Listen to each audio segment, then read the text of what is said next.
Hi, Rosemary. How's your week going?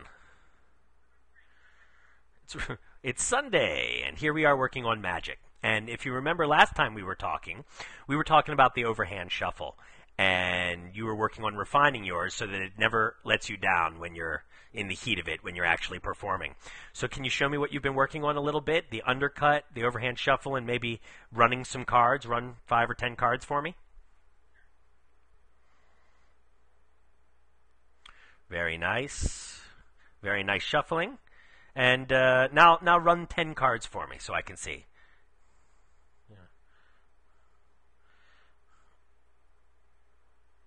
Right, okay. You're doing really good, and you're coming along right on schedule, so I can tell you've been practicing. The one thing that you need to keep working on a little bit is the even pressure situation.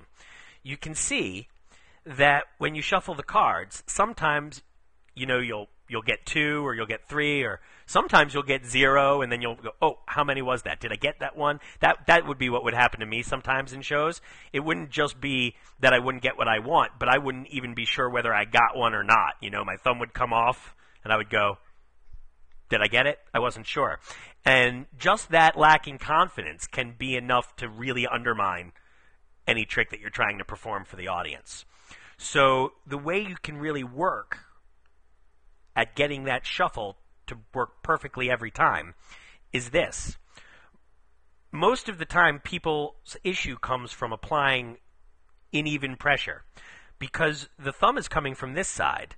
The other side is now holding with these first, second, third, and fourth fingers, or some combination thereof, and it ends up being an uneven pressure. So it's not so much how tight or loosely the fingers are grabbing the cards, but how evenly. And so what happens is my thumb pulls, and because there's less pressure on the back side here, this side goes down first before the other side.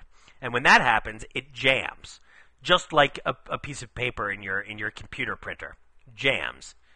It jams. So in order to fix that, you have even pressure between the second finger. I recommend the second joint, the middle joint, as opposed to the front tip, where a lot of people like to do it. I feel like you don't need that much sensitivity on these cards. You just want to have a nice, soft, fleshy area of skin there that's contacting them evenly. So that the second finger and the thumb, right? Let me see what you're doing. Perfect. Now you're right now straight up and straight down. So now let me have a nice swivel that thing to 45 degrees. So they're just being slid off. So really what you're creating is the same situation as a shoe in a casino. They just slide right off out of that nice even pressure, right? And if you've ever seen a shoe in a casino, they never hold up. They never take 2 or 3. They always have a nice even pressure. You just slide them off. So let me see now. Go nice and slow. I like your position of that thumb there. Very nice, very nice. And it's perfect. And when you do it that way, you don't need to rush. You don't need to go slowly. You don't need to worry about it because you always know how many cards you're getting, and you never have to, freak out in the middle of the show. It's really good, Rosemary. Good work.